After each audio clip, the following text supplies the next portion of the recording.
Her mother had been dead 3 weeks when the letter came. She read it twice at the kitchen table of the house that no longer felt like hers, with the smell of someone else's cooking still in the walls and her sister-in-law moving things around in the next room. The letter was from a solicitor in Medicine Hat. Her uncle had left her a quarter section of land east of the Cypress Hills, along with a promissory note that had gone unpaid since the previous autumn, and a mill that the solicitor described, in careful language, as requiring attention.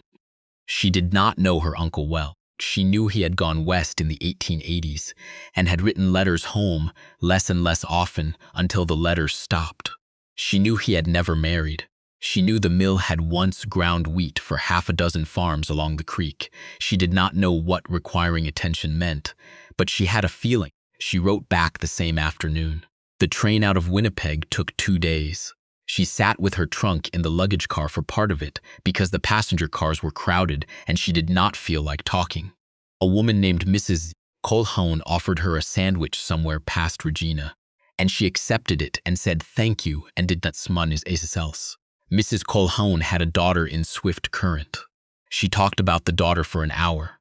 The daughter had married well. The daughter had a house with a proper parlor. She listened and looked out the window at the grass going by, flat and pale and without end, and thought about the promissory note. At Medicine Hat, she collected her trunk and hired a wagon to take her east along the valley road. The driver was a young man named Innes, who asked twice if she was sure about the address and then did not ask again. The road dropped down toward the creek and the mill came into view through the willows, and she understood immediately what the solicitor had meant. The roof had gone soft on one side. The sluice gate hung at an angle from one hinge. The millstone housing was intact. She could see that much from the road. But the wheel was sitting in water that was not moving, which meant the headrace had silted, or the gate was seized, or both. The yard around the building was chest-high in last year's grass. There were boards missing from the upper floor. A crow was sitting on the peak of the roof as if it had been waiting. She asked Innes to wait while she walked the perimeter. She went slowly. She looked at the foundation stones, which were solid. She looked at the timbers under the eave, which were dark with age but not punky. She pushed on the main door, and it opened, which surprised her. Inside, the light came through the gaps in the boards and fell in long lines across the floor. And the floor itself was pine and still sound, and the millstones were granite and enormous and perfect. And she stood there a while in the quiet and listened to the creek outside. She came back to the wagon and told Innes he could go. He looked at her. He looked at the building. He said the nearest farm was the Quenville place, about 2 miles north, and the nearest town with a dry goods was Dunmore. She said she knew where Dunmore was. He left. The man came the following morning. She was on the roof when he arrived, replacing the soft shingles she had stripped the day before. She had found a stack of cedar shakes in the loft, enough for the damaged section, and she had started at first light because the weather was holding, and she did not want to lose the day. She heard a horse below and looked down and saw him standing in the yard, holding the reins of a bay mare and looking up at her. He was tall. His hat was pushed back on his head. He looked like a man who had recently been told something he was not sure he believed. She went back to the shingles. He called up and said he was looking for whoever had taken over the old McFarlane place. She said that was her. He was quiet for a moment. He said his name was Renwick. He ran cattle on the section to the north and on 2 sections west of that. He said her uncle had owed him money. 11 months on a milling agreement, $2 per bushel over the contracted weight, which he had written down in a ledger if she wanted to see it. She set down the hammer and looked at him. She said, "How much in total?" He told her. She said she would need until the mill was running. He looked at the sluice gate hanging from its one hinge. He looked at the wheel sitting still in the creek. He said, "When do you expect that to be?" She picked up the hammer again. She said she expected it before harvest. She learned the mill the way she had learned other things. By starting in the middle and working outward. The gate was the first problem. The lower hinge had corroded through, and the upper was seized with rust. And she spent 2 days with oil and a bar and a borrowed block and tackle before the gate moved at all. And then another day adjusting the fall of water until the wheel turned without shaking. The wheel itself was white oak, old but sound, and once the water was on it, the sound it made was low and even, like something that had been waiting a long time to be asked. The headrace she cleared by hand, working upstream through the willows with a spade. The silt had built up over 2 winters. It was heavy work and slow. A man from the Quenville farm, a quiet young man named Orville, who had apparently helped her uncle on and off over the years, came by on the 3rd day and offered to help, and she let him. And they worked until the light was gone, and then the next day as well. And by the afternoon of the 2nd day, the water was running clean and fast, and the wheel was turning the way it was supposed to turn. She wrote down what she spent on supplies. She wrote down what she had left. She made the numbers come out. Renwick came back in the 3rd week. He stood in the yard and watched the wheel turn. He did not say anything for a long time. Then he said it appeared she had fixed the gate. She said the race had been the harder part. He asked if she knew how to dress the stones. She said she had watched her uncle do it once when she was a girl. She said she supposed she would figure the rest. He looked at her. He had a way of looking that was not rude exactly, but was very direct, as if he were taking inventory. He said he had 200 bushels of winter wheat he had been hauling to Dunmore because there was nowhere closer to mill it. She said she could have the stones dressed by the end of the week. He said he would bring the first load on Saturday. Dressing the millstones was the hardest thing she had done since she arrived. The surface of the granite had to be cut with furrows, channels that carried the grain from the eye of the stone to the edge as the stones turned. And the cutting had to be precise. The flour came out uneven, or the stones heated and scorched the grain, or ran too close and sparked. She had her uncle's mill bill, a small chisel-like pick, and she had a diagram he had drawn on the back of an envelope that she found in his desk, and she had 2 days. She worked by lantern light the first night and fell asleep on the floor of the mill and woke before dawn and kept working. On Friday morning, she ran the stones empty for an hour, adjusting the gap with the tentering screw until the sound was right. A clean high hum with no grinding under it. She checked the face with chalk dust and looked at the transfer marks and adjusted again. By midday, she was satisfied. On Saturday, Renwick came with a wagon and 2 farm hands.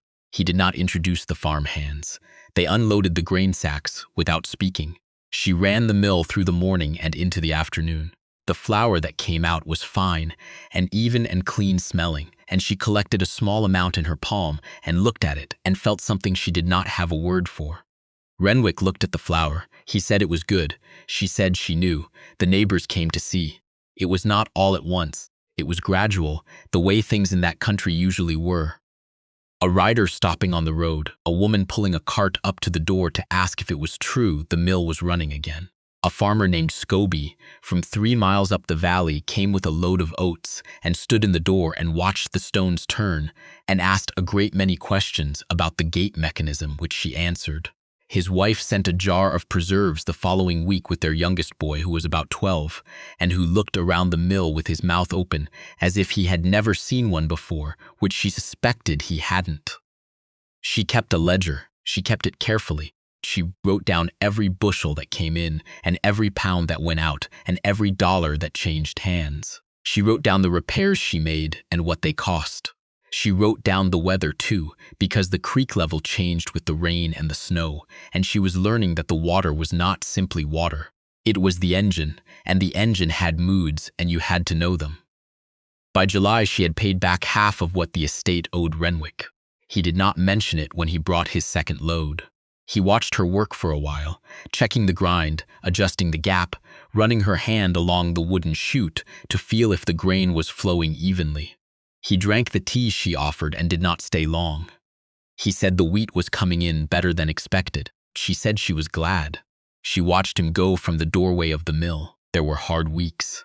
There was a week in August when the creek dropped so low the wheel barely turned, and she spent 3 days upstream with Orville building a low dam of rock and brush to raise the head, working in water up to her knees in the afternoon heat.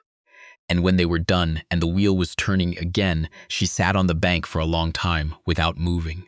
There was a week in September when she found rot in the south wall of the upper floor and had to take the boards off and replace them before the rain came. And she did it alone because Orville had gone home to help his family with their own harvest. and she finished the last boards in the dark with her arms shaking.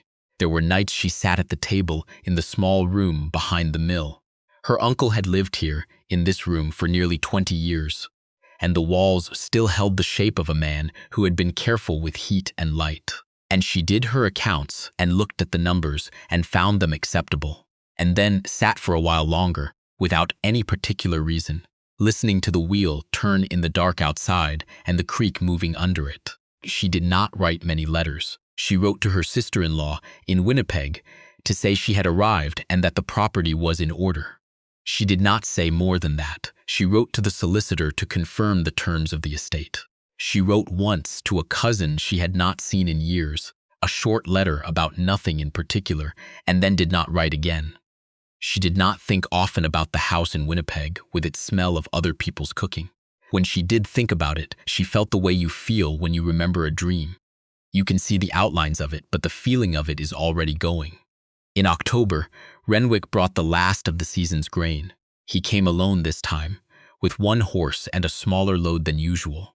She saw him from the roof, where she was patching a small section of shingles before the snow, and she came down and they transferred the sacks together without talking much. Afterward, he stood in the yard and did not leave. She waited. He said he had heard from Scobie that she was thinking of winterizing the race, building a timber housing around the upper gate so the mechanism could be operated in freeze-up without seizing. She said she was thinking about it. He said it was a good idea. He said no one had tried it on this creek before. He said it would mean the mill could run into November, maybe December, in a mild year, and there were farms along the valley that would use it. She said she knew. He looked at the creek. He said if she needed timber, he had a stand of spruce on the north section he had been meaning to take down anyway. She looked at him. She asked what he would want for it. He was quiet for a moment. He said he supposed they could call it even on the account if she was close to the figure. She said she was $14 under the figure. He said that was close enough. The winter housing took most of November. She designed it herself, working from a sketch she made on brown paper from the dry goods in Dunmore, a simple timber frame around the gate mechanism with a hinged panel on the downstream side for access, banked with sawdust and straw for insulation. Renwick sent the spruce logs with his farm hands, who stacked them in the yard without comment, and left. She and Orval, who had come back for the work, milled the timber on the stones and built the frame over the course of 3 weeks. She got her hands wrong twice on the joinery. The first time she took the joint apart and did it again. The second time she did the same. The mill ran until the 15th of December, when the creek finally froze hard enough to stop the wheel. By then she had 3 farms committed to bringing their spring grain to her first, before they went to Dunmore or anywhere else. She wrote their names in the ledger under a column she headed Spring. Confirmed. She paid Renwick the $14 the week before Christmas. She walked the 2 miles to his house because the road was icy, and she did not want to take the horse. He answered the door himself. He looked at the money and then at her, and she could see he was trying to decide what to say. He said she didn't need to walk it over. She said she preferred to. He said he had coffee on if she wanted to come in out of the cold. She looked past him into the house. It was plain and clean, and there was a fire going and a book open on the table. She said she would come in for a few minutes. She stayed 2 hours.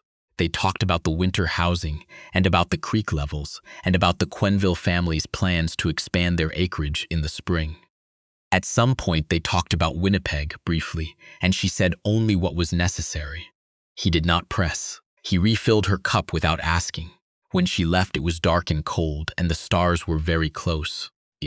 She walked back along the road with her hands in her pockets and her breath going ahead of her in the frost, and she thought about the ledger on her table with Spring, confirmed written across the top of a column, and the wheel locked still in the ice below the mill, the housing she had built that would let her start again in March when the ice went out.